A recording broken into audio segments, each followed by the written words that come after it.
The gate had not moved in 3 years.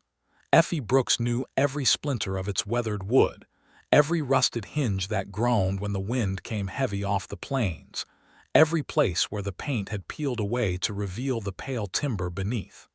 She knew it the way a person knows a wound that refuses to fully close, with a dull familiarity that never quite stopped aching.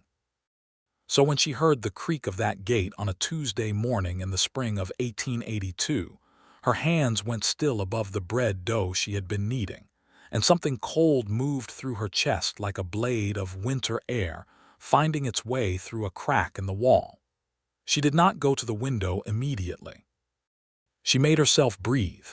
She told herself it was nothing, a stray calf, a neighbor passing through, any of 100 ordinary things that could push open a gate on a spring morning in Cutter's Creek, Texas. But her body knew before her mind would admit it, the way bodies always know the things that matter most, and when she finally walked to the front window and looked out through the wavy glass, she saw him. Lewis Warren stood at her gate with one hand resting on the post and the other hanging loose at his side, and he was looking up at the house with an expression she could not fully read from this distance.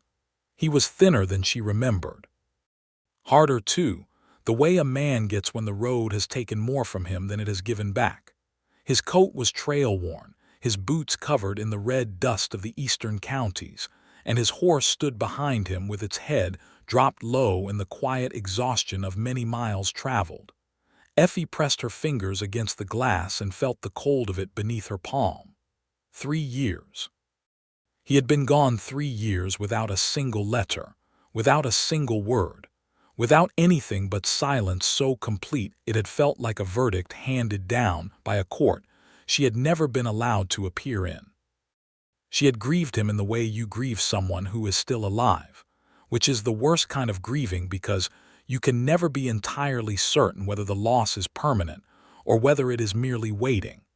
She had rebuilt herself around that uncertainty, slowly, methodically, the way you rebuild a fence post by post after a bad storm, and now here he was at her gate undoing the whole construction simply by standing there. She watched him lift his head and look directly at the window where she stood, and even through the distance and the wavy glass she felt the collision of his gaze like something physical. Then he said it. She could not hear the words through the glass and the distance, but she could read them on his lips because she had always been able to read Lewis Warren. It was the one terrible gift their connection had given her.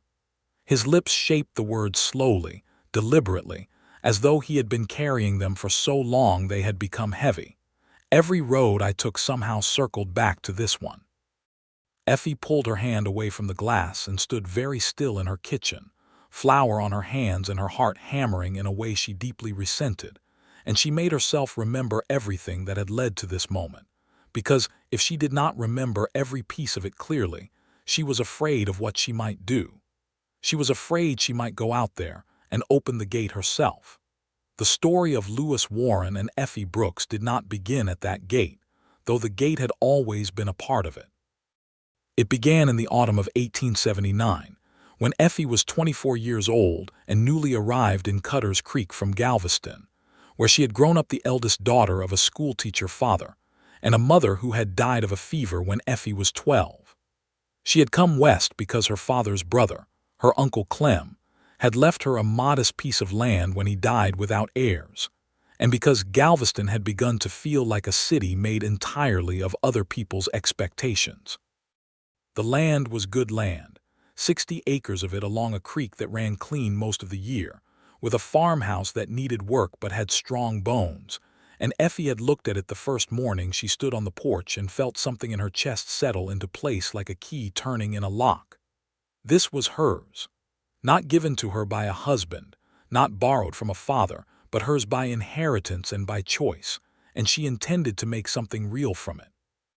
Cutter's Creek was a town of about 400 souls in those days, sitting at the edge of the hill country, where the land began its long, slow flattening toward the western horizon.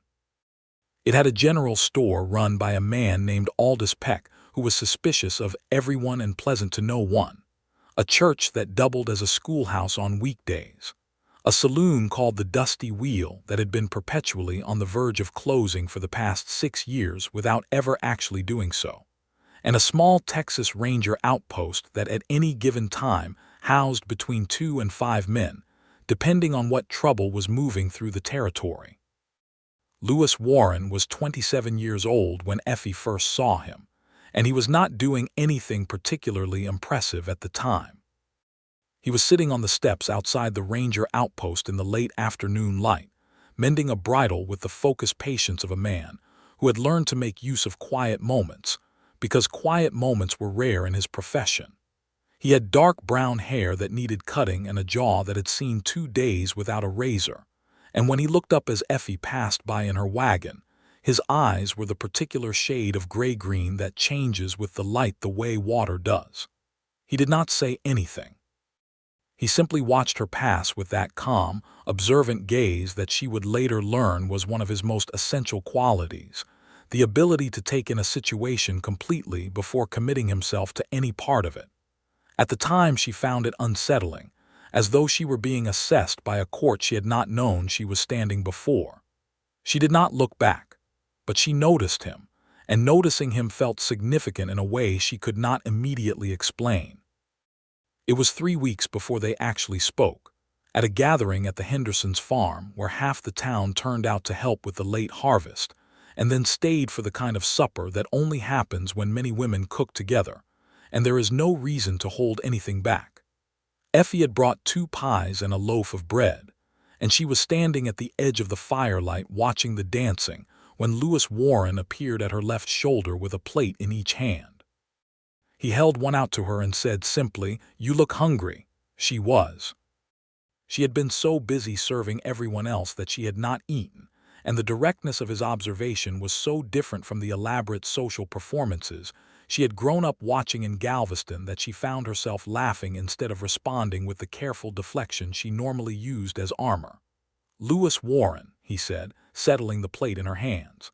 "I have been meaning to introduce myself since September. Effie Brooks," she said, "and it is now October." "I am aware," he said without apology, and something about that pleased her enormously. They talked for 2 hours that night, standing at the edge of the firelight with their plates, and Effie discovered that Lewis Warren was the kind of man who listened with his whole attention, who asked questions that showed he had understood the previous answer, who laughed easily but never carelessly. He had grown up in the hill country himself, 2 counties east, the son of a cattle farmer who had lost everything to drought when Lewis was 16. He had ranged for 7 years by the time they met, covering territory from the Panhandle down to the Rio Grande, and he carried the map of those years in his eyes in a way that made him seem simultaneously very young and very old. He walked her to her wagon at the end of the night and held her horse's bridle while she climbed up, and just before she released the brake he said, "I would like to call on you, Miss Brooks, if you are willing." She looked down at him in the moonlight and felt the full weight of what she was considering.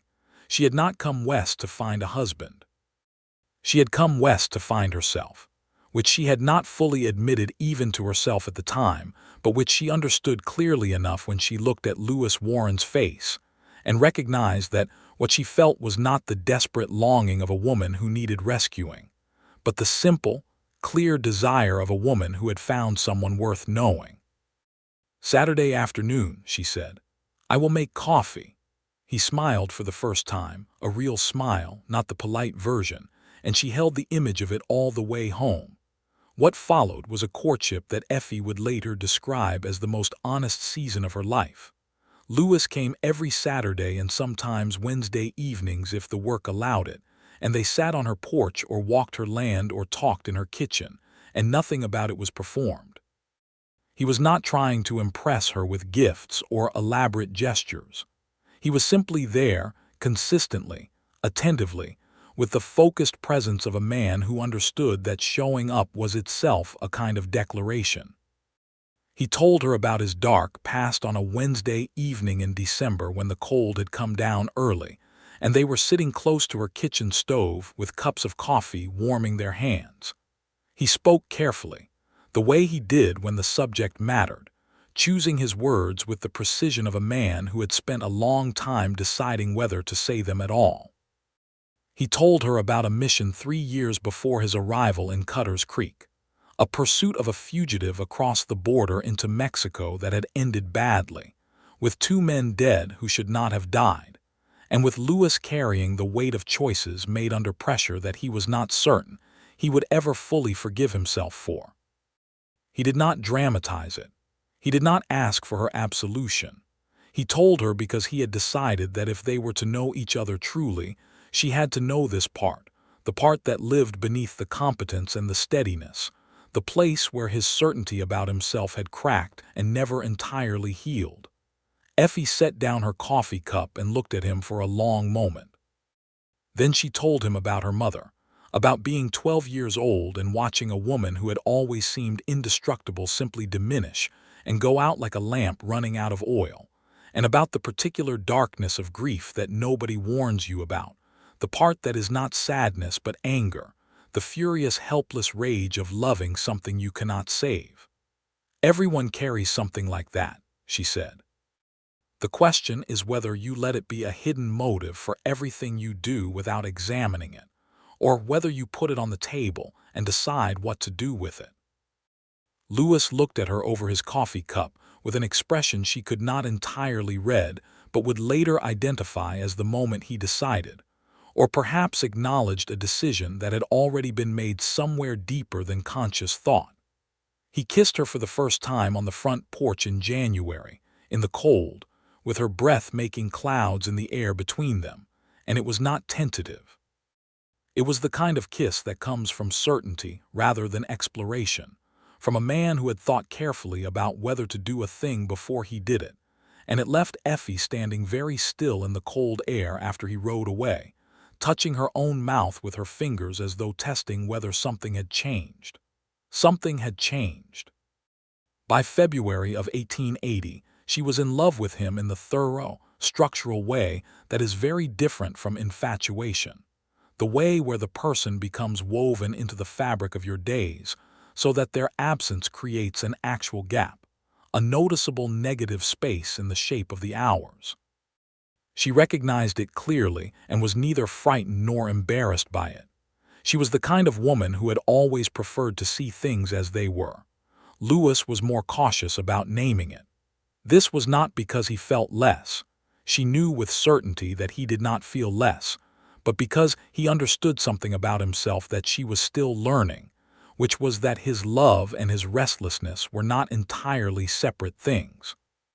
They lived in the same part of him, the part that had never quite been able to stay still, and he was not yet certain which one was stronger. He did not hide this from her. He brought it to her the way he had brought the story of the mission in Mexico, honestly and without softening it. They were walking the perimeter of her land on a Sunday afternoon in March, and he stopped at the eastern fence line where the land dipped down toward the creek and stood looking out at the horizon for a long moment before he said, "I am going to be honest with you about something, and I need you to hear the whole of it before you respond." She said, "All right." He said, "I have been a ranger for 7 years, and I do not know who I am when I am not moving. I have never in my adult life spent more than 4 consecutive months in one place. I am telling you this because I think you deserve to know it, and because what I feel for you is real and honest, and those two things are in direct conflict with each other, and I have not yet resolved it." Effie looked at the creek and then at him. She said, "I appreciate you telling me." He said, "That is not an answer." "No," she agreed. "But it is the only honest response to what you have said because you have not asked me a question. You have told me a truth and I am receiving it. What I feel for you is also real and honest. What I will not do is pretend that your restlessness is not a real thing in order to preserve the feeling of what we have right now. And what I equally will not do is give you an ultimatum that forces you to choose before you are ready, because a choice made under that kind of pressure is not a real choice." He turned and looked at her with that expression she was beginning to know well, the one that was not exactly surprise but was adjacent to it, as though she had said something that confirmed a calculation he had been making privately for some time. "You are the most honest person I have ever met," he said. "I was raised by a schoolteacher," she said. "It is an occupational hazard." He laughed, and then he took her hand, and they walked the rest of the perimeter in silence that was neither uncomfortable nor resolved, but was full of something genuine and patient that Effie thought was probably the best foundation available for anything worth building. The spring and summer of 1880 were good months. Lewis was between major assignments and spent more time in Cutter's Creek than he had in years, and they settled into a rhythm that Effie treasured with the fierce, quiet care of someone who knows that beautiful things are not permanent. He helped her repair the far fence and plant the summer garden, and he came for supper on Thursdays as reliably as the sunset. And on warm evenings, they sat on her porch with the fireflies coming up from the grass and talked about everything and nothing in the way of two people who have discovered that simply being near each other is a kind of sustenance. He told her things about the territory she had not known. He knew this land the way only someone who had ridden it for years in all its moods could know it: the dry creek crossings and the spring paths and the hidden water sources, and the particular way the sky changed color in the afternoon before a storm. He was not a poetic man in the conventional sense. He did not reach for pretty language, but his descriptions were precise and vivid, and they carried the weight of genuine love for the place, the complicated, difficult love of someone who has chosen a hard thing over and over again, because it is the only thing that has ever felt entirely real to him. He said to her one evening, watching the sun go down, "I have ridden more than 12,000 miles of Texas, and I have never found anywhere that felt like home, until now." Effie looked at him sidelong and said, carefully, "The land or the company?" He met her gaze and said, "Both, inseparably." She looked back at the horizon and said nothing, but her chest felt full of something warm and terrifyingly precarious. The trap, when it came, was disguised as a routine assignment. In September of 1880, a new assignment came down from the Ranger Command in Austin. There was a land fraud scheme operating through several counties in West Texas, a set of hidden motives and forged documents that had been stripping honest settlers of their property through a complex series of deceptions involving false surveys and corrupted local officials. It was not glamorous work. It was investigative work, the kind that required a man to travel between counties and build a case methodically over time, and Lewis was asked to take it because he was good at that particular kind of patience.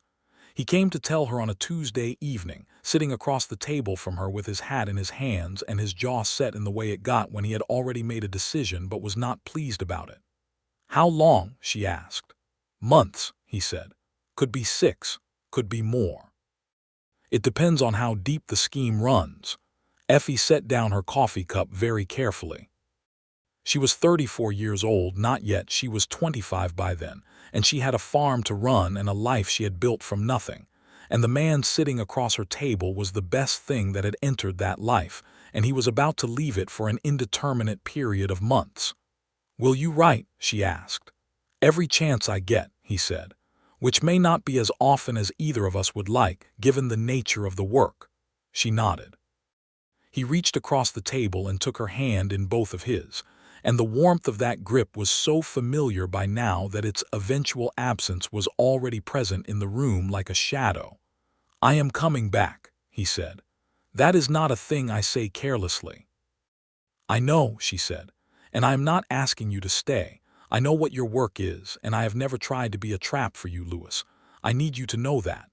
Something moved across his face that was painful to watch, a kind of complicated love that was also grief, as though he understood that her very willingness to let him go made leaving harder rather than easier.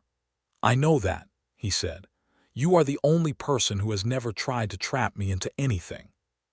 He left on a Friday morning in late September, and Effie watched him ride out from her front porch with her hands wrapped around a cup of coffee, and her face composed into the expression she had been practicing since the previous Tuesday. The one that was not grief, because grief would have been an accusation, and she refused to do that to him. She had letters from him in October, 2 of them, with postmarks from different counties, and the careful, factual prose of a man who was not comfortable with epistolary sentiment, but was making an honest effort. He described the terrain, the weather, the progress of the investigation in vague terms that would not compromise it if the letters were intercepted. At the bottom of the second letter he wrote, "I think about the porch in the evenings. I think about it specifically. I wanted you to know that." She wrote back twice as often as he wrote, with the freedom of someone who had never been afraid of naming her own feelings. She told him about the farm, the first freeze, the way the creek looked under a December frost. She told him she was teaching herself to do accounts in a ledger properly after years of keeping them in her head. She did not tell him she was lonely in a way that was specifically shaped like him, because that was not something she was going to put on paper and mail west. His letters through the winter were irregular and grew shorter. She told herself this meant the investigation was intensifying rather than that his attention was shifting. She told herself a lot of things that winter, with the disciplined optimism of a woman who has decided that suspicion without evidence is a form of self-cruelty. In February of 1881 the letters stopped. Not tapered off, not slowed, stopped. Completely. She wrote twice more into the silence and received nothing back. She made inquiries through the ranger outpost in Cutter's Creek and was told, with the particular bureaucratic evasion that institutions use when they do not want to answer a question, that Ranger Warren was on assignment and could not be contacted at this time. Spring came and the letters did not. Summer came, and then fall, and then winter again. By the spring of 1882, Effie had rebuilt herself around the absence. She had done it carefully and without bitterness, or so she told herself, by putting the whole of what she and Lewis had been into a particular part of herself that she had then shut with a very firm door. She ran the farm. She had hired a hand named Tobias, a quiet man of 50 who was reliable and hardworking, and who minded his own business with admirable consistency. She had made friends with her neighbor Margaret Hale, a widow who had more opinions per square inch than anyone Effie had ever met, and who came for coffee on Sunday mornings, and made Effie laugh with descriptions of the social dynamics of Cutter's Creek that were equal parts affectionate and devastating. She was not happy in the simple, unexamined sense, but she was a woman who had built something real from difficult materials, and there was a deep satisfaction in that which was not the same as happiness, but was not nothing either. And then on a Tuesday morning in April of 1882 she heard her gate creak, and she looked through the wavy glass, and Lewis Warren was standing there with his trail-worn coat and his tired horse, and something in his expression that she could see even from this distance was not the comfortable arrival of a man who expects a welcome. He knew what he had done. That was the first thing she understood, looking at him through the glass. He knew exactly what his silence had cost her, and he was not standing at her gate with the easy confidence of someone who expects forgiveness. He was standing there the way a person stands before a reckoning, with a kind of braced, open-eyed readiness that is its own form of courage. She dried her hands on her apron, removed the apron, and walked to the front door. She did not run. She walked. She opened the front door and stood on the porch and looked at him across the yard and the gate and the distance, and she said in the clearest, most level voice she could manage, "What do you want, Lewis?" He looked at her for a long moment, and then he said it again, this time loud enough for her to hear across the distance. "Every road I took somehow circled back to this one." Effie came down the porch steps and walked across the yard to the gate. She stopped on her side of it, because the gate being between them felt important right now, and she crossed her arms and looked at him directly. He looked worse up close, not broken, but worn in a way that went deeper than physical tiredness. There were new lines around his eyes, and his jaw carried a tension that had not been there 3 years ago, and his hands, which she had always loved for their steadiness, were resting on the gate post with a deliberate stillness that told her he was making an effort to appear calm. 3 years, she said. I know. You stopped writing. I know. Made inquiries and was told you were on assignment and unavailable. That was true. It was also used as a convenience. The words landed like something she had not quite expected, a partial confession offered without excuse, and it made her angrier than evasion would have because it gave her nothing to push against. Explain it to me, she said. The whole of it, not the version that makes you look better. He looked at her steadily and said, Can I come in? She considered him for a long moment. Then she unlatched the gate. She put the coffee on.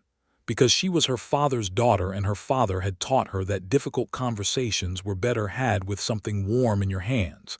And she sat across the table from Lewis Warren in the kitchen, where she had sat across from him 100 times before, and she waited with her hands flat on the table. He sat with his hat on the table beside him and his hands around the coffee cup she set before him, and he told her the truth. The investigation into the land fraud scheme had run deeper than anyone had anticipated. It had led, after months of careful work, to a network that extended into county government and connected to several individuals with significant power and the willingness to use violence as a tool of persuasion. He had gone into what amounted to a covert operation, living under a different identity for a period of months, which meant no communication with anyone from his previous life, including Effie. He had not written during that period because writing would have compromised the investigation and potentially gotten people killed. How long was that period? Effie asked. 8 months. And afterward, he looked at his coffee.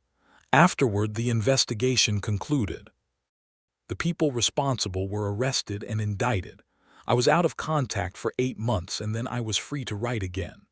And, she said, because he had stopped and the pause was full of something he had not yet said.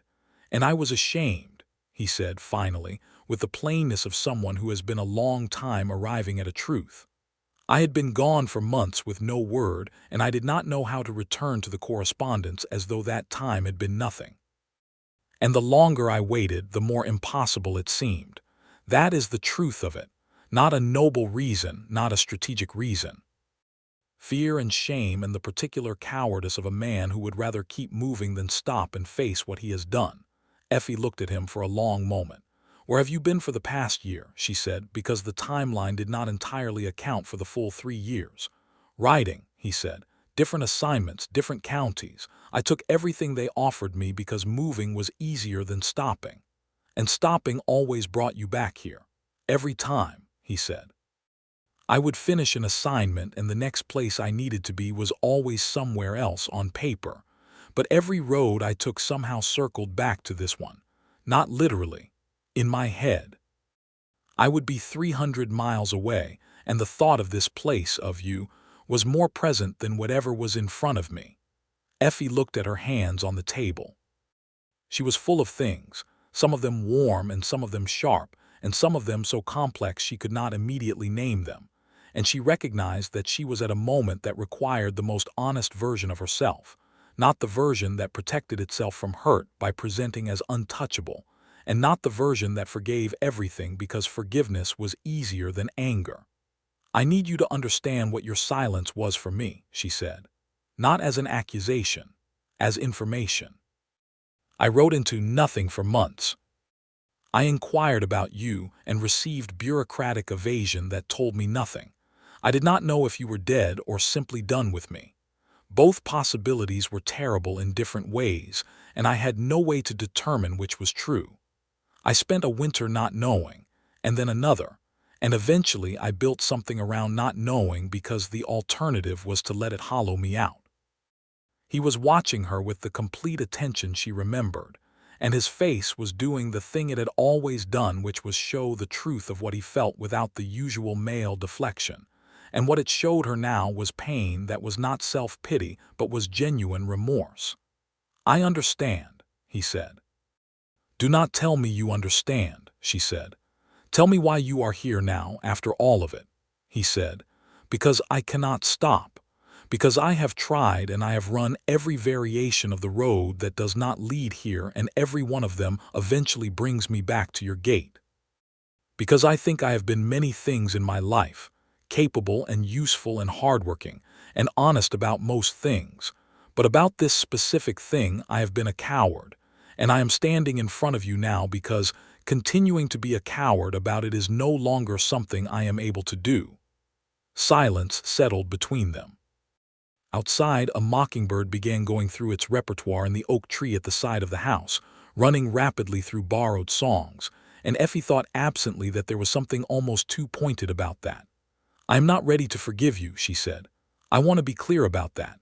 What you just told me is honest, and I value the honesty, but honesty is not the same as resolution, and I am not going to pretend it is. I know that. I also," she said more slowly, "have not stopped caring about you, despite considerable effort and 3 years of practice. And I am telling you that not as an invitation but as honesty, because you told me the truth and I will give you the same." He looked at her with those eyes that had changed with the light and were currently the gray-green of deep creek water, and said nothing for a moment, and then he said, "What do you need from me?" It was the right question. Not what are we going to do or where do we stand or any of the questions that assumed an outcome. What do you need? She felt the rightness of it settle into her chest. "I need you to stay," she said. "Not permanently, not as a commitment you cannot keep, but long enough for me to see whether what you say is true in practice as well as in intention. A man who means to stop running and a man who has stopped running are not the same man yet." "How long?" he asked. "Until I know," she said, "and I will not be able to give you a more specific answer than that." He nodded. He picked up his coffee cup and drank, and the familiar gesture of it hit her somewhere tender, and she turned to look out the window so he would not see it on her face. "There is a boarding house on the main street," she said. "Widow Paulson runs it. It is clean and she does not ask many questions." "I know it," he said. "I stayed there the winter I first came to this posting."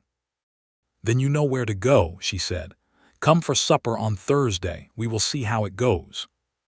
He came for supper on Thursday, and on the following Sunday, and on the Wednesday after that, and Effie watched him with the careful attention of someone who has learned the hard way that the difference between a man's words and his actions is where the real information lives. What she saw was this: he was still. Not the enforced stillness of a man fighting his own nature, but something that looked more like a man who had finally arrived somewhere and was feeling the unfamiliar sensation of no longer needing to leave. He helped her with the fence repair she had been postponing, working alongside Tobias with the easy, practical competence that had always been one of the things she most respected about him. He came when he said he would come. He did not disappear between visits. He did not make grand promises about the future. He simply showed up consistently, in the way that she had first come to trust him 3 years ago, and the familiarity of it was both a comfort and a challenge because she could not entirely separate the new Lewis from the one who had gone silent. She told him this one evening on the porch in the second week of his return, speaking carefully and without accusation, explaining that her difficulty was not a lack of trust in his intentions but a kind of residual wariness that she thought was legitimate and that she was not going to apologize for. He said, "You should not apologize for it. It is rational." She said, "I know that. I just want you to understand that when I am quiet or when I pull back, it is not necessarily a signal that something is wrong today. It is sometimes just the echo of something that happened before." He looked at her thoughtfully. He said, "I think that is what happened to me too. When I came back from the operation and did not write, the echo of having been away so long became its own obstacle, and I let it be one instead of pushing through it." "Yes," she said, "exactly that." They sat with that for a while, two people who were both in the process of the complicated work of returning to each other from opposite sides of the same absence. And the evening came down around them with the fireflies rising from the grass in the way they always had on her land, and it felt neither like the beginning of something nor the continuation of something old, but like a third thing that did not yet have a name. The town watched, of course. Cutter's Creek was a small town, and small towns noticed when a man who had been absent returned and began spending considerable time at a particular farmhouse. Margaret Hale came for Sunday coffee with an expression of barely contained curiosity that she managed to keep barely contained for almost 4 minutes before she said, "So he came back." "He did," Effie said, "and you are letting him." "I am not letting him do anything," Effie said. "We are both adults making a choice to see where a thing might go." Margaret considered this over her coffee cup. She was a pragmatic woman who had buried a husband at 35 and raised 2 sons alone afterward, and had very few illusions about either the pleasures or the difficulties of love.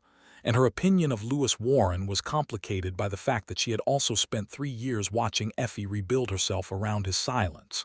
"He hurt you," Margaret said. "Not intentionally, maybe, but the result was the same." "Yes," Effie agreed. "And I am aware of that. I am not forgetting it." "Good," Margaret said, "because a woman who forgets what she survived tends to put herself back in the position of surviving it again." Effie thought about that for a long time after Margaret left, and then she went out to the barn where Lewis was helping Tobias mend a harness, and she watched him for a moment through the door. The way he was bent over the work with that focused patience she had always loved, and she thought, "He is not the same man who left, and I am not the same woman who was left.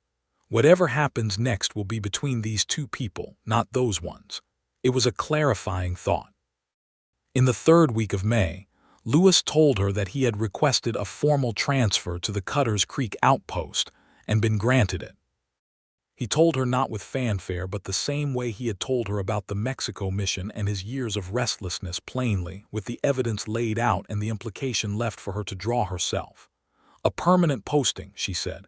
"As permanent as the Rangers ever are," he said. "But yes, this is where I am choosing to be." She looked at him for a long moment, and then she said, "That is a significant thing, Lewis. I am aware of that." "Why now?" she asked. Not as a challenge, genuinely. "What changed?"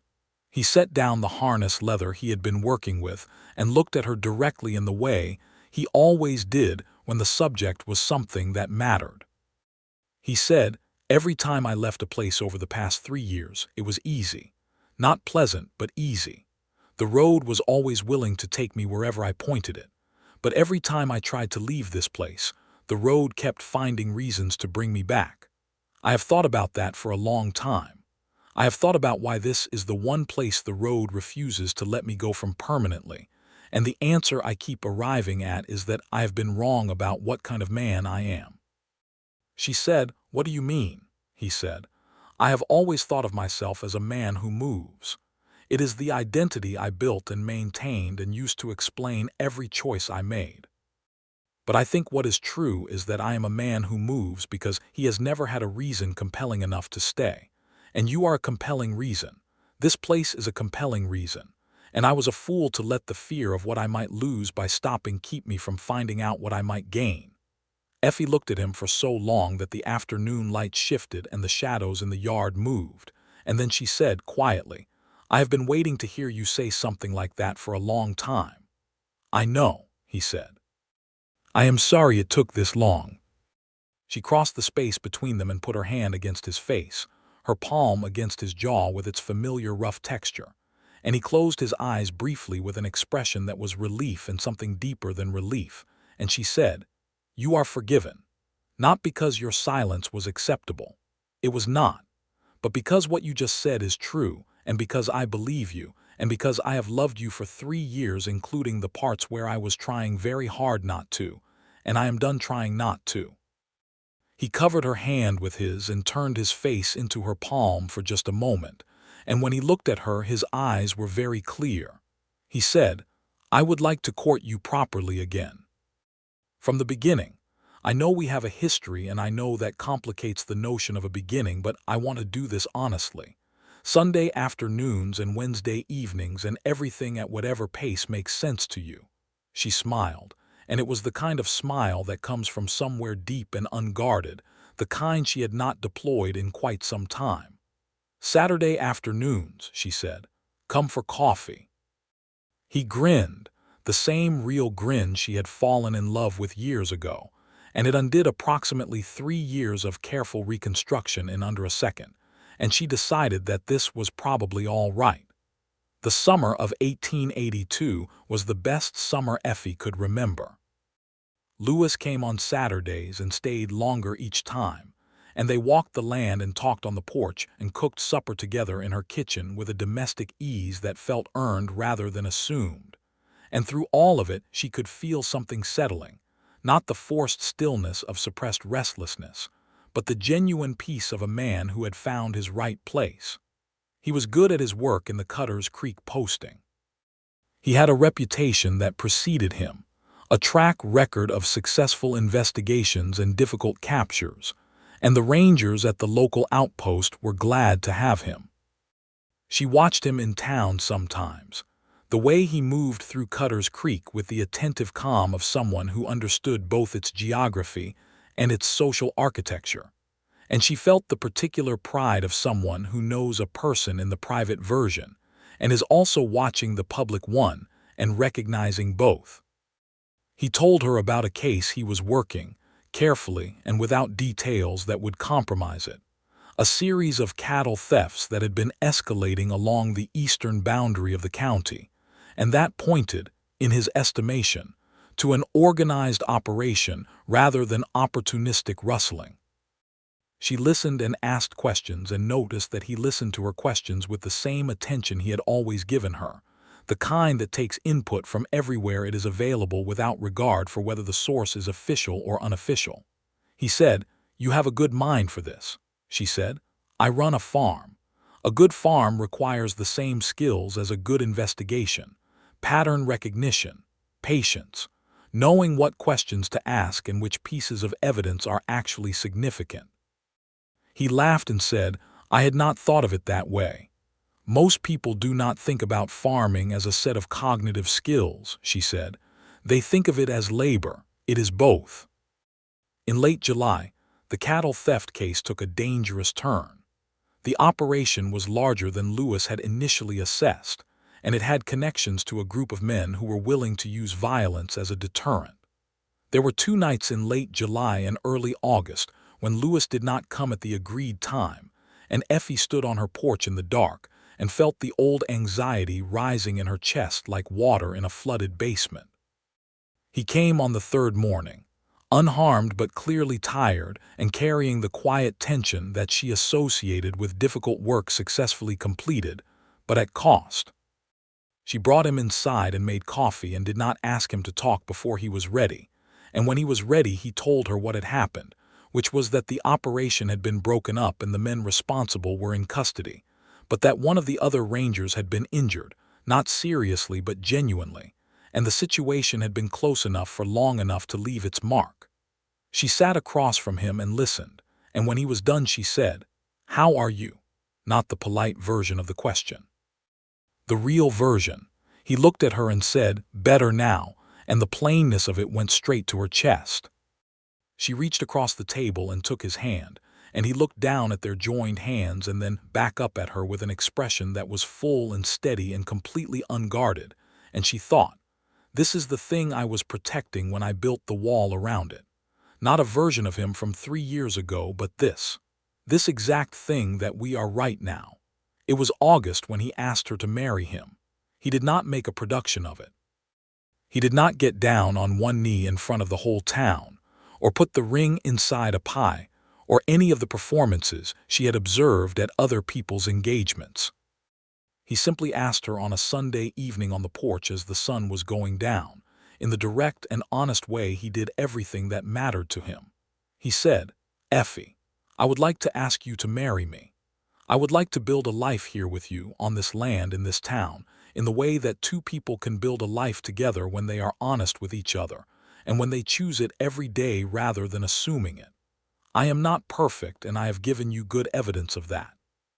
But I am here, and I intend to keep being here, and I love you in a way that I do not have adequate language for, though I will keep trying." Effie sat with that for a moment. She looked at the horizon, which was doing something extraordinary with the colors of the sunset, And she thought about her 24-year-old self arriving in Cutter's Creek with 2 trunks and a deed, and a determination to make something that was entirely her own. She thought about what it meant to add someone else to a life you had built alone, and whether it subtracted from it or expanded it, and she knew the answer. She had known it for 2 years. She had simply been waiting for the right conditions in which to trust it. She turned to him and said, "Yes, I will marry you. On the condition that we are always honest with each other the way we have been tonight, and not the way we were in the winter of 1881. He said, "That is not a condition. That is the foundation." She said, "Good. Then we agree." He slid the ring onto her finger, a simple band of gold he had ordered from a jeweler in San Antonio, and she looked at it in the fading light and felt the particular quiet joy of something that has been waited for a long time and has arrived in exactly the right way. They were married in October of 1882, in the small church in Cutter's Creek that doubled as the schoolhouse on weekdays, with Margaret Hale as Effie's witness and the outpost captain as Lewis's, and about half the town in attendance, because in a town of 400 people, a wedding is a communal event, whether you intend it to be or not. The minister was a patient man named Reverend Cole, who had officiated at more frontier ceremonies than he could count, and had developed a ceremony that was dignified without being overwrought. And Effie stood at the front of the room in her best dress, a deep blue wool that she had sewn herself over the preceding weeks, and looked at Lewis Warren in his clean shirt and his formal coat that he wore with the slightly awkward dignity of a man who is more comfortable in a ranger's coat. And she felt the full weight of the moment without being overwhelmed by it. She had written vows herself because she was her father's daughter and words were important to her, and she spoke them clearly and without trembling. "I take you, Lewis, knowing the full measure of what you are, the steadiness and the restlessness, the honesty and the places where honesty has been hard for you, the man who showed up at my gate when the road kept bringing him back, and the man who stays. I choose all of it, because it is all you, and because the love I have for you is not conditional on the version of you that is easiest." Lewis looked at her throughout with an expression that made several women in the audience discreetly press handkerchiefs to their eyes, and his own vows were shorter and more plainly put, as she had known they would be, but no less true for that. "Effie, I have been many places and met many people, and there is one thing I know with absolute certainty, which is that the best decision I have ever made in my life is standing in front of me right now. I will be honest with you. I will be here. I will choose this every day for as long as I am able." After the ceremony, there was a supper at the Henderson farm, because the Hendersons had the biggest barn and a particular generosity about these matters, and Effie danced with her husband for the first time in the wide-open space of that barn, with the fiddle playing a waltz and the lanterns throwing warm light over everything. And she thought, "I did not come west looking for this, and it found me anyway, and that is perhaps how the best things work." The first year of their marriage was an education in the practical logistics of 2 independent people building a shared life. Effie had run her farm a particular way for 3 years, and Lewis had his own habits and preferences accumulated over years of living alone and on the road, and the negotiation of those differences was sometimes simple and sometimes not, but it was always honest, which she counted as the most important thing. He moved into the farmhouse, into the life she had built, and she was aware that this was a significant act of trust on his part, because a man who had always been able to pack everything he owned into saddlebags and leave was now living in someone else's established space and choosing to fit himself into it. She tried to give him room, both literally and in the larger sense, making space in the house for his things and his habits and his particular way of organizing a workspace that was different from hers. He, in turn, was careful about the things she had built and did not try to replace or improve them without conversation first. He asked before he changed things. He deferred to her expertise on the farm. He brought his own skills, which were considerable and different from hers, and offered them without taking over. They had arguments. Real ones, not the performed kind that people have when they are testing each other, but genuine disagreements that came from the friction of two strong wills and two distinct ways of seeing. The arguments about money were the most frequent in the early months, because Effie had been managing her own finances for 3 years and found it difficult to adjust to the new reality of shared finances.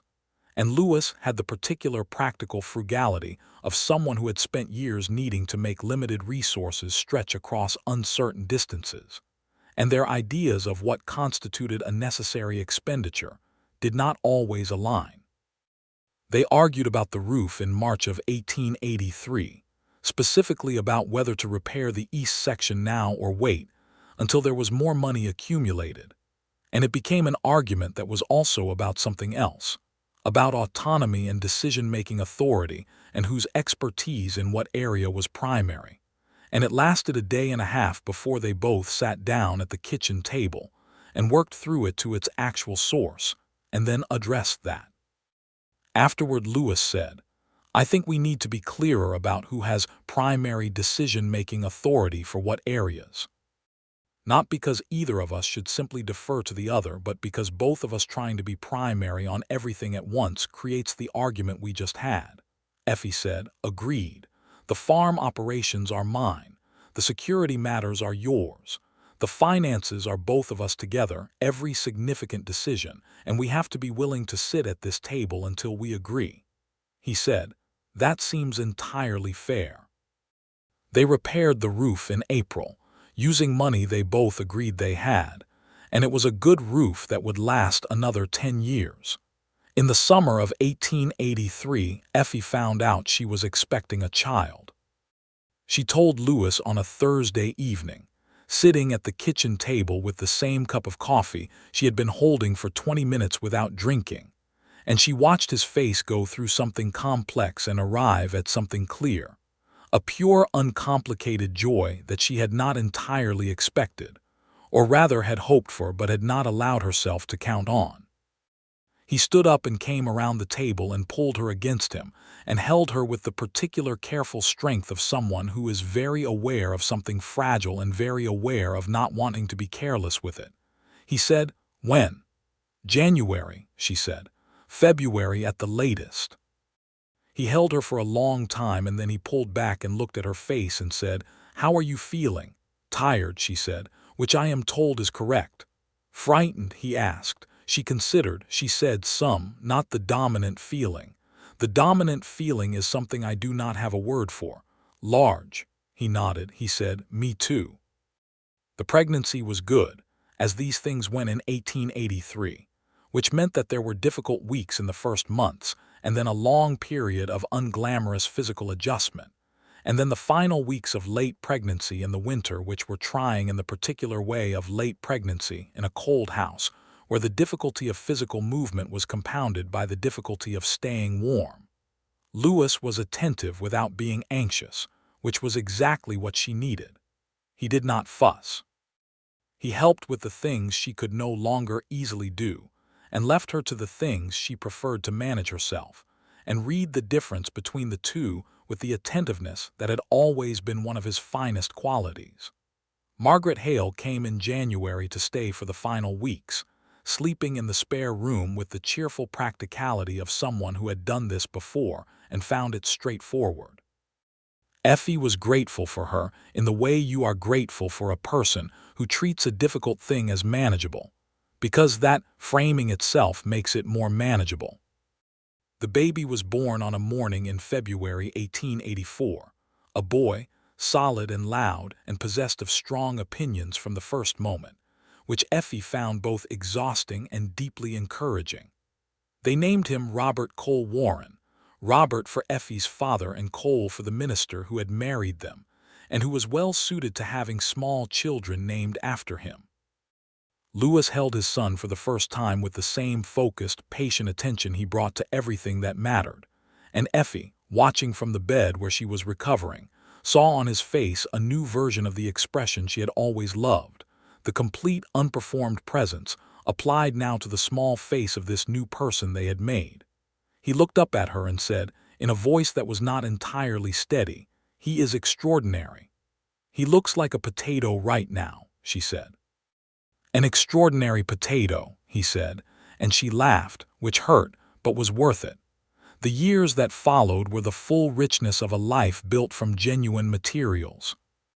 Robert grew into a sturdy, curious boy with his father's eyes and his mother's determination, and a particular gift for finding trouble not through maliciousness, but through a relentless investigative interest in how everything worked.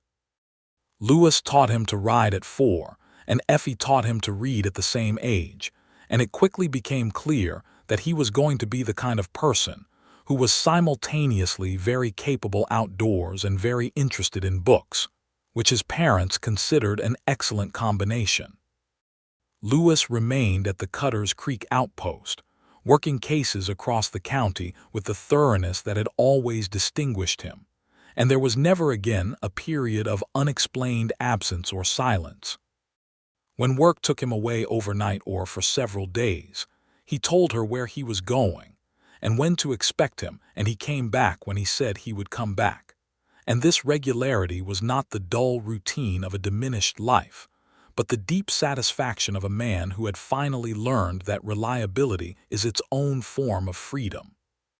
Effie expanded the farm steadily over those years, adding a proper vegetable garden that she sold from each summer, and a small orchard, and a better arrangement for the chickens that increased their yield substantially. She hired a second hand in addition to Tobias, a young man of 20 named Felix who was new to the territory and eager to learn, and she found genuine satisfaction in teaching him the things she had taught herself, the accounts and the seasonal rhythms and the particular art of knowing your own land well enough to read its moods. In 1886 she was expecting again, and this time she told Lewis over breakfast with the comfortable ease of people who have already done this once and know the shape of it.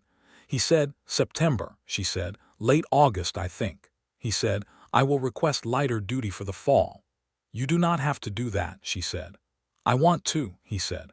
"Robert will be 2.5 and this is going to be a busy household."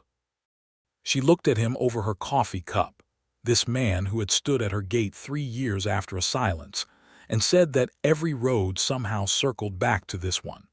And she thought about the distance between that moment and this one, about the roads they had both taken and the one they had ended up on, and she felt the particular fullness of a life that had been honestly made. The second child was a girl, born in August of 1886 as Effie had predicted, and they named her Clara Mee Warren, Clara after Lewis's grandmother, whom he had described with such warmth that Effie had always wanted to have used the name, and Mee for Effie's mother. She was dark-haired like her father and had her mother's direct, assessing gaze, and from very early on she and Robert were, to the perpetual exhaustion and delight of their parents, utterly unlike each other in temperament but deeply allied in the particular loyalty of close siblings. Cutter's Creek had grown in those years, swelling as the territory developed and the railroad extended its reach westward, and the small outpost town was becoming a real town with a proper school and a second general store, and a doctor who actually stayed rather than passing through on circuit. Effie watched this growth with the mixed feelings of someone who had been there before it happened, valuing the improvements in practical terms while also being quietly aware of what was being lost with each new building and new road. She and Lewis talked about this sometimes, about the territory they both loved and what it was becoming, and about the question of what to preserve and what to accept as the cost of progress. Lewis had seen more of it than she had ridden the territory across its decades of change, and he had the ranger's particular perspective on development, which was attentive to both its benefits and its complications. He said once, watching the new hotel being framed on the main street, "The country my father knew does not exist anymore. The country I ranged in as a young man does not exist anymore. Every generation has to make peace with the fact that the place they love is not permanent," Effie said, "and yet the land itself is still here. The creek still runs. The hill country is still the hill country." "Yes," he said, The bones are still there. So it is not lost, she said. It is changed. Which is different. He looked at her and said, you always do that. Do what? Take a thing I am quietly grieving and reframe it without minimizing it. Find the part that is still whole. She considered this. My father used to do it. I thought it was an annoying habit when I was young. I have come around. There were still hard seasons. In 1887, there was a drought that tested everyone in the county and required the kind of patient endurance that droughts demand, the day-by-day management of limited water and the decisions about which crops to sacrifice and which to try to save. Lewis took unpaid leave from the Rangers for 2 weeks in August to help at the farm during the worst of it, and it was grueling work done in heat that pressed down like a physical weight. And through it all they worked side by side in the way they had learned to work together, with clear division of tasks and easy communication, and the ability to disagree about method while agreeing about goal. The orchard lost 3 trees that summer. Effie stood among the dead ones in the fall and felt the loss with the particular grief of something that takes years to grow and hours to destroy. And Lewis stood beside her and did not try to make it better with words but simply stood there, which was the right response. She replanted the following spring. The new trees would take years to bear fruit, but they would bear fruit. In 1889, Lewis made captain at the Cutter's Creek outpost, a promotion that came with more administrative responsibility and somewhat less field work. And he adjusted to this transition with the same thoughtful pragmatism he brought to most things, finding the aspects of the new role that suited him and adapting to the aspects that did not, with the patience of a man who had long since learned the difference between what he preferred and what he could accept. Robert was 5 by then and had begun attending the proper school in town with the intensity of a child who has been waiting impatiently for access to more information. And Clara was 3, and in the period of her development where every object in the world was simultaneously a mystery and a potential disaster, which kept both her parents in a state of affectionate alertness. Effie's father visited that autumn, the first time she had seen him in several years, making the journey from Galveston with the determination of an older man who had decided that the distance was no longer an acceptable excuse. He was 72 years old and thin and sharp-eyed and opinionated, and Effie loved him enormously and found him exhausting in the way that deeply familiar people can be exhausting.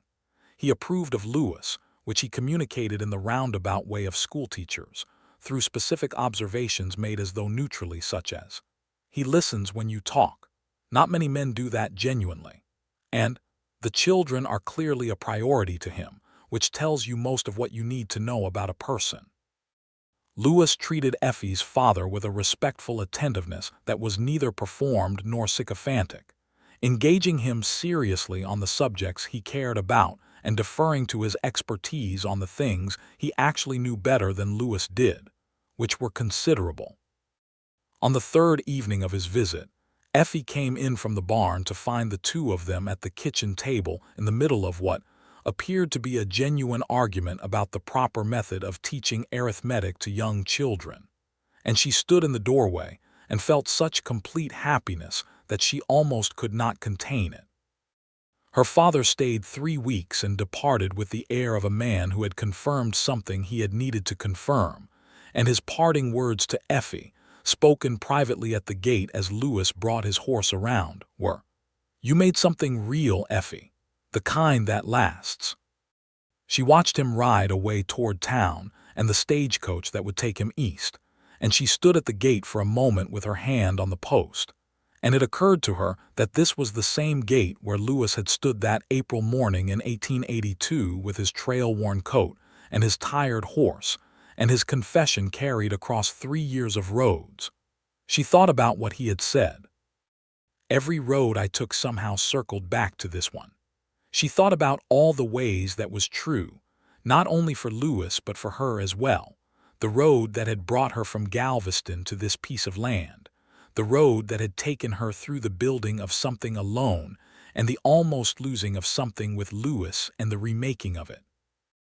All of it had circled back to this gate, to this yard, to the house with its repaired roof and its growing orchard and the children who were her father's grandchildren and Louis's children and hers. She went back inside. That evening she told Louis what her father had said, and he listened with his full attention, and then he said, "He is right." She said, "He usually is. He was a school teacher for 40 years.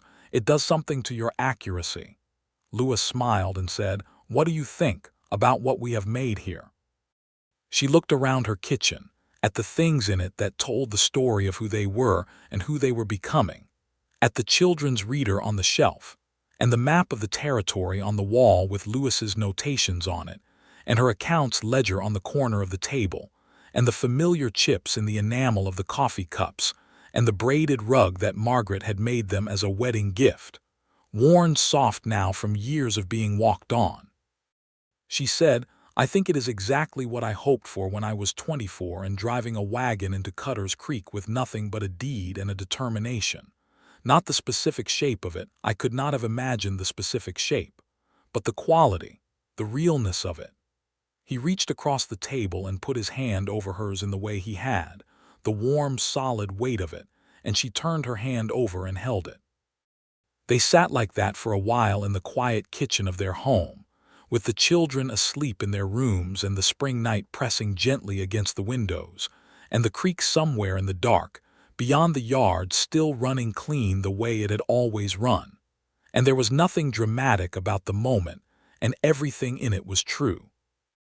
The story of the land fraud investigation, the one that had first taken Louis away in 1880, had an unexpected coda in the summer of 1890, when one of the men convicted in that case, a man named Harlan Das, who had been the primary architect of the scheme, was released from Huntsville after serving 9 years of a 12-year sentence. Word reached Cutter's Creek through the Ranger network, with a note from Austin that Das had made statements during his imprisonment indicating that he bore a particular grudge against the Ranger who had broken up his operation. Louis told Effie about it with the same plainness he used for everything important, sitting at the kitchen table on a Tuesday evening with Robert upstairs doing his reading and Clara already asleep. Effie listened to the whole of it without interrupting. Then she said, "What does your captain recommend?" "Awareness and reasonable precaution," Louis said. "Das is a schemer, not a killer. His methods have always been financial rather than violent. Austin does not consider him a serious threat but thinks we should be informed." "And what do you think?" she asked. "I think Austin is probably right," he said, "but I wanted you to know so that you are not operating without information." She said, "I appreciate that." She made herself not add anything to this from the place of fear, because she had thought about fear and its relationship to information enough over the years to know that they were not the same thing, and that treating them as identical was not honest. This was information. What she did with it was a separate matter. She said, "I would like to know if anything changes. If there is any indication that he is moving in this direction. You will know immediately," he said. As it happened, Harlan Das was not interested in vengeance in any active sense. He had made the statements in prison from a place of residual anger that had apparently dissipated considerably after his release, and the tracking that the Rangers put in place established within a few months that he had settled in a different county and taken up a legitimate occupation as a feed merchant, apparently concluding that the path he had been on was not worth returning to. The threat faded back into the general background noise of the world, and life continued. Robert Warren turned 7 in February of 1891, the same month that Clara turned 5 and became categorically convinced that she was old enough for all of the privileges currently extended to her brother, and the household was full of the particular lively argument that comes when you have 2 children close in age who are both intelligent and strong-willed. Louis navigated these disputes with the careful fairness of a man who had been required by his profession to adjudicate conflicts for years, and who applied the same principles at home as he did in the field, which Effie found both reassuring and occasionally amusing. He said to her once after mediating a particularly baroque dispute about whose turn it was to choose the evening story, "I have negotiated settlements between feuding ranchers with less complexity than this." "Welcome to parenting two children," she said. "I would not change it," he said. "No," she agreed. "Neither would I." It was in the spring of 1891 that Effie received a letter from a woman in Galveston who had known her mother, one of the small connections from childhood that occasionally re-emerged unexpectedly, and the letter mentioned, in passing, that Effie's father had been unwell over the winter. Not gravely, the letter said, but enough to require some care. She went to Galveston in April, the first time she had been back in 12 years, taking Robert and Clara with her because the children had never met their grandfather in his own environment, and because Lewis, who could not leave his posting for an extended period, agreed that the trip was important. Galveston was bigger than she remembered, more humid and salt-smelling, and layered in its own particular way, and she walked its streets with the odd doubled sensation of remembering a former self, in the place that self had occupied, and finding the distance between that self and the current one both larger and smaller than expected. She saw her father in his house on the street where she had grown up, and was moved and frightened by how much he had aged, the fragility of a man who had always seemed constructed from some harder material than ordinary people. And she spent 3 weeks there helping him stabilize his household and establish better arrangements for his daily care. Robert was entranced by the ocean, which he had never seen, and stood for long periods at the edge of the water looking out at the horizon, with an expression his mother recognized as Lewis's expression of complete attentive presence, applied to an entirely new landscape. Clara ate more shrimp than was probably advisable for a 5-year-old, and produced opinions about Galveston society that were acute in the way of children who have not yet learned to filter their observations for social acceptability. When Effie returned to Cutter's Creek in May, Lewis was waiting at the station with the wagon, and Clara ran to him before the train had fully stopped, and Robert followed at a slightly more dignified pace that he abandoned entirely when he reached his father. And Effie watched the reunion from the platform with her travel bags at her feet, and felt the warm, complete happiness of returning to exactly the right place. Lewis looked at her over the children's heads with a smile that was private and communicative in the way that long familiarity allows, and she walked to him and he put his free arm around her, children between them and against them, and she pressed her face briefly into his shoulder. "How is he?" Lewis asked, meaning her father. "Stable," she said. "Better for the visit, older. I need to go back in the fall." "We will," he said, "all of us." She lifted her head and looked at him. "You can get the leave." "I have been at this outpost for 9 years," he said. "I believe I can manage 2 weeks in the fall." They went in October of 1891, and Effie's father spent 3 weeks in the company of his daughter and son-in-law and grandchildren, and was visibly strengthened by it. And when they left, he stood at his front gate and watched them go with an expression that Effie held in her memory carefully, knowing without the specific knowledge that it might be one of the last times she saw him well enough to stand at a gate and watch anything. He died in the spring of 1892, peacefully, and in his own house with neighbors attending, and the letter came to Cutter's Creek on a May morning when Effie was cutting the last of the spring blooms from the garden. Lewis came out to where she was working because he had been watching for her, and he could tell from his study window that she had already seen the letter when he reached her. He put his arms around her without speaking, and she let herself grieve simply and fully for once, without managing it, without the careful architecture of productive sorrow. And Lewis held her in the middle of the garden with the cut flowers on the ground around them, and said nothing because there was nothing to say that was more than what his presence already said.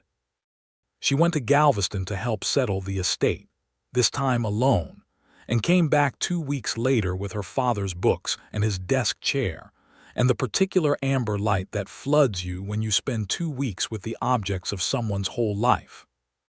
She arranged the books on the shelves Lewis had built along the wall of the sitting room, and the desk chair went in the corner where the light came through in the afternoons. And after that the room felt different, fuller, in the way that houses expand to hold the people they have lost. The years continued their accumulation. Robert in school excelling at everything academic and developing a serious interest in the law that would eventually take him east for his education, which was a conversation for later years, but whose seeds were visible early in the way. He argued cases at the supper table with the careful, systematic logic of someone who had been paying attention to his father's profession. Clara growing into a girl who was fearless and direct and possessed of opinions about everything and the confidence to express them, which Effie suspected was something she had inherited equally from both parents. Lewis had been at the Cutter's Creek posting for more than a decade by the time the 1890s were well underway, and he had become as much a part of the fabric of the town as the church and the general store. People brought their problems to him, not only the official ones but the interpersonal ones, the disputes between neighbors and the concerns about people who were struggling, and the delicate situations that required someone with both authority and discretion. He handled all of it with the consistent patience and fairness that Effie had known from the beginning were his truest qualities. He said to her once, when she observed this, "I do not know how to do any of this halfway. Whatever place I am in and whatever work I am doing, it has my whole attention or it has nothing." She said, "I know that, I knew that very early," he said, "and you were not frightened by it. Given that it had its whole attention on the road for so long," she considered. She said, "I was more frightened of the version of you that might do it halfway. At least with your whole attention on something, the thing is real." He thought about that for a while and then he said, "That is probably the most concise description of my whole life that I have ever encountered." She smiled. "Schoolteacher's daughter," she said. "It comes with the territory." In the spring of 1893, Effie stood at her gate one morning in the way she sometimes did, just to stand there for a moment before the day's work began, with her coffee in her hands and the spring air coming soft and cool off the hills. The gate still had its familiar splinters and its rusted hinges and the places where the paint had peeled. She had never quite gotten around to fully repainting it, and she had come to think that this was not actually neglect but something else, a kind of deliberate preservation of the thing as it was, because the gate had its own history now, and she was not entirely sure she wanted to paint over it. She heard Lewis come out of the front door behind her and cross the yard, and he came to stand beside her at the gate with his own coffee, and they stood together in the morning quiet the way they had learned to stand together in quiet moments over the years, with the comfortable ease of people who have established that silence is not always a gap to be filled. He looked at the gate for a moment, and then at her, and she knew he was thinking the same thing she was, because 10 years of being honest with each other and paying attention to each other had made them capable of these kinds of simultaneous arrivals. He said quietly, "I think about standing here that morning sometimes." "I know," she said, "I do too. I had no idea," he said, "whether you would open it." "I did not know either," she admitted, "until I did." He was quiet for a moment and then he said, "I am glad you did." She looked at him in the morning light, this man who had been worn thin by roads and had found his way back, who had stood at her gate with 3 years of silence and 2 words worth of admission, and every road I took somehow circled back to this one, and who had then stayed and stayed and stayed, and who was standing here now in the spring morning of their life with coffee in his hand, and everything about him settled and present in the way she had always believed he could be, if the right road found him. She said, "So am I." She opened the gate, the way she sometimes did in the mornings when she walked down to check the condition of the road after heavy rains, or simply to stand for a moment at the threshold between her land and the wider world, and she stepped through it, and stood on the other side looking back at the house and the yard and Lewis still leaning on the gatepost with his coffee. He raised an eyebrow. She said, "Come on. I want to walk the east fence before the day gets hot." He set down his coffee cup on the post and came through the gate, and she latched it behind him, and they walked together out into the spring morning, the land under their feet and the creek running somewhere below them, and the sky the particular blue it gets in the Texas hill country at that hour, clear all the way to the edge.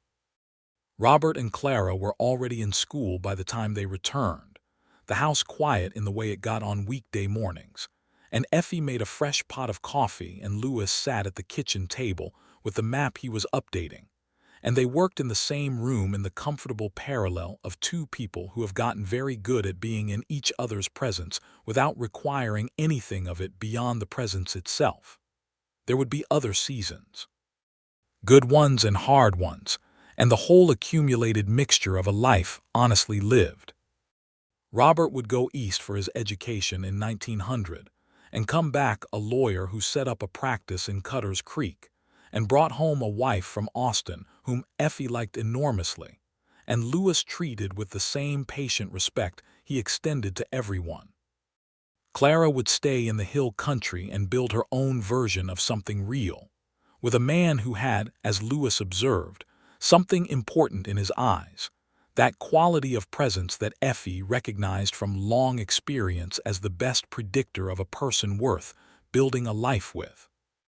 There would be grandchildren, eventually, the small urgent persons of the next generation arriving in the world with their particular combination of inherited qualities and wholly new ones, and the house that Effie's Uncle Clem had left her, and that she had repaired board by board would open to accommodate them the way good houses do, quietly and with room to spare.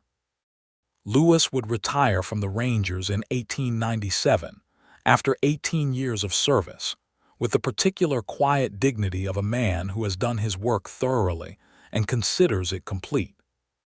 He spent more time on the farm after that, learning the things Effie had always known, and teaching her the things she had always wanted to learn about tracking and navigation, and reading the country in the way he had read it for 2 decades. And the exchange of knowledge between them was one of the great pleasures of the later years. Two people who had separately accumulated different expertise and were now doing the work of putting it together.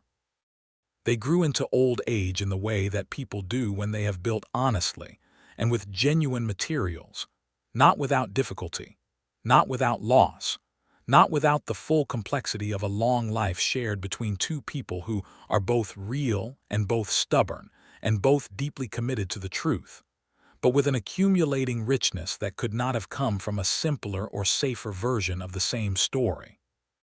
There was an evening in the late summer of 1902 when Effie was sitting on the front porch in the long light of that particular hour, watching the way the shadows came down from the hills, and the fireflies began to rise from the grass in the way they always had on her land, and she heard the front door open, and Louis came out and settled into the chair beside hers with a cup of coffee, and they sat together in the evening quiet in the way they had always sat together in quiet moments, with the gate at the end of the yard catching the last of the light and the creek somewhere below them still running, and everything between them was present and accounted for, every road taken and every road that had somehow circled back to this one, every hard winter and every good spring and the children and the grandchildren and the years of honest work and the particular love that comes from choosing the same person over and over with the full knowledge of who they are.